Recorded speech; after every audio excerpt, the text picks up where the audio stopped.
Ассалаумағалейкум, құрметті оқырмандар. Оңтүстік Кореяда тағы бір отандасымыз жоғалып кетті.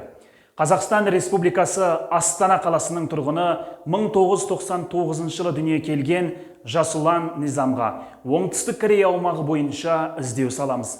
Жасұлан 2 жыл бойы Оңтүстік Кореяның Чонжу қаласында ағасымен бірге өмір сүріп келген. Тамыздың 22 күні достарыма барам деп үйден шығып кеткен. Ал 23 тамызда ағамен жолға шықтым, үйге қайтып бара жатырмын деп білетін көрсеткен. 2 сағаттан соң ағасын қасында болуы керек болған Жасұлан мен бүгін 6 күн ешқандай байланыс жоқ. Біз Жасұланның 22 тамыз күні түскен суретін іздеп таптық. Осы азаматты көрген білгендер болса, экранда көрсетілген нөмірлерге қоңырау шалуларыңызды сұраймыз. Естеріңізге сала кетейік, осыдан 2 ай бұрын Оңтүстік Кореяда жоғалып кеткен қазақстандық Кабдулдина Альбинаны іздеу жұмыстары әлі де жалғасып жатыр. Корея елінде жоғалып кеткен шетел азаматтарына 6 ай бойы іздеу салынады. 6 айдан соң із-түссіз жоғалғандардың тізіміне енеді.